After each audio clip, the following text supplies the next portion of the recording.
24 races, 0 podiums, and now a complete reset at Maranello.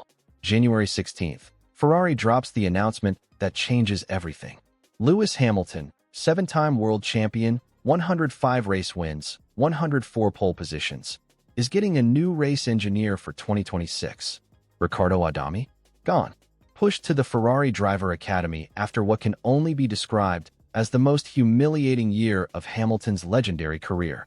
But here's the question nobody wants to ask out loud. Was Adami really the problem? Or is Ferrari trying to fix something that runs much, much deeper? Because in Formula One, someone always takes the fall. And this time, the legend himself might be next. The numbers tell a story that Hamilton never thought he'd live. 2025, his first season in red. 6th in the championship with 156 points, while his teammate Charles Leclerc collected 242. An 86-point gap between two drivers in the same machinery. And that's when it gets worse. Leclerc outqualified Hamilton 19 times to 5 across the season. A ratio that would embarrass any driver, but feels almost impossible when attached to someone with 104 career pole positions. The final stretch turned brutal. 3 consecutive Q1 eliminations at Las Vegas, Qatar, and Abu Dhabi. His best finishes? 4th place. Just 4 times across 24 races. Here's the stat that puts everything into perspective.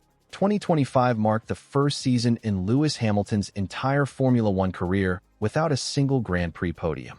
18 years in the sport. And then suddenly, nothing at all. But that was just the start. Because what played out on team radio throughout the season made fans cringe week after week.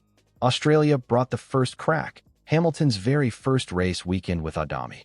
Wet conditions created chaos and Hamilton eventually snapped. Leave me to it. The tone was set before March even ended. Miami delivered the moment that defined public perception. Hamilton came on the radio saying, "Have a tea break while you re-edit. Come on, man. You guys, this is not good teamwork." Then Monaco happened and changed everything about how the paddock viewed this partnership. After a tense strategy discussion, Hamilton asked Adami directly, "Are you upset with me or something?" What followed was silence. And that moment spread across social media within hours. Most people think this decision came down to a personality clash. But what Ferrari actually did goes much deeper than that. They removed a 23-year veteran of the sport. Someone who worked with 4 different world champions. Someone who stood on the pit wall when a 21-year-old Sebastian Vettel became the youngest race winner in Formula One history. Ricardo Adami isn't just any engineer. His presence at Maranello represented decades of institutional knowledge. And Ferrari simply pushed him aside. Here's a detail that almost nobody talked about when Hamilton signed back in February 2024. Italian journalist Giuliano De Cesa reported that Hamilton actually contacted Sebastian Vettel before making his decision, specifically to get Vettel's impression of working with Adami. The 7-time world champion knew this pairing mattered. He did his homework before committing to the move. That research apparently wasn't enough to prevent what happened next. Because the real story? It started long before Hamilton ever arrived at Ferrari.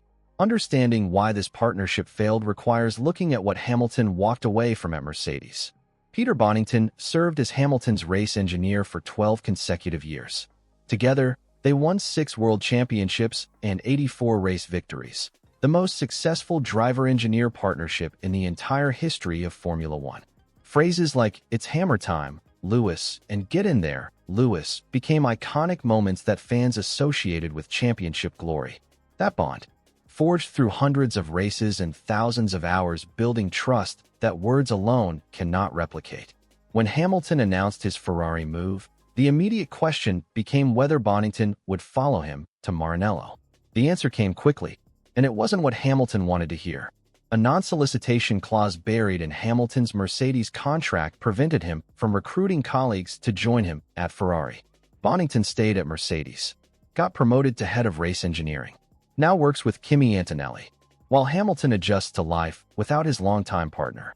That clause meant Hamilton arrived at Ferrari alone, without his people, without the voice he trusted most in high-pressure moments. The pairing with Ricardo Adami came by default rather than choice. And the consequences played out for the entire world to witness. Here's the pattern worth examining, and it predates Hamilton's arrival by several years. During Adami's time with both Vettel and Carlos Sainz, a particular phrase became associated with his communication style. "We are checking." It turned into a meme across the F1 community. Fans joked about Ferrari's slow decision-making while Adami delivered that message race after race. And then Hamilton arrived at Ferrari and immediately started criticizing response times on the radio. History repeating itself. Dutch pundit Robert Doornbos didn't hold back. "There's just no chemistry between the engineer and the driver. The communication between Lewis and Rick doesn't feel like they're switched onto each other." Martin Brundle added his own observation, that Hamilton hasn't got enough people around him, yet who are his people? Competence never came into question, but connection remained elusive all season long. Late December brought reports that Hamilton and Adami had shared a positive dinner together after the season ended. Italian outlets suggested the relationship appeared to be mending. That continuity into 2026 seemed likely. Everything pointed toward the partnership surviving, which made January 16th all the more shocking. Ferrari dropped the announcement that morning. Adami would move to a new position managing the Ferrari Driver Academy and testing previous cars, coming off the pit wall entirely after 23 years of trackside work. The official statement praised Adami's extensive trackside experience and Formula One expertise.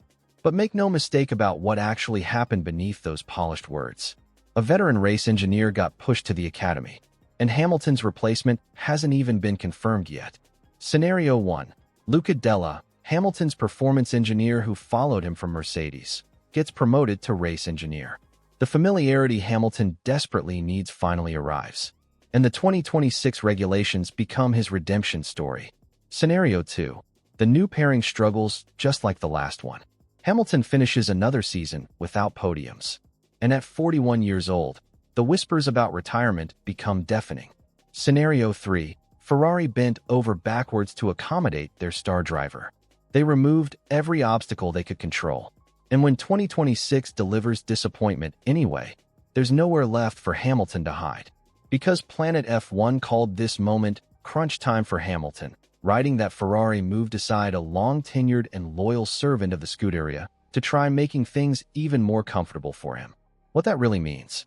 Excuses no longer exist for anyone involved. Has Ferrari just given Hamilton his best chance at that record-breaking 8th World Championship? Or did they simply eliminate the only excuse he had left when the results don't come? One thing's certain. March brings answers that speculation cannot PR. Ovid. The new car launches January 23rd. Testing at Barcelona follows shortly after. And by the time the Australian Grand Prix arrives on March 6th, we'll know if the legend still has one more title run left, or if 2025 broke something that no engineer change can fix. If you made it this far, you already know, this isn't just about engineering changes. It's about whether a 41-year-old driver can outrun Father Time itself. So tell me, is Lewis Hamilton's Ferrari dream already over before it really began?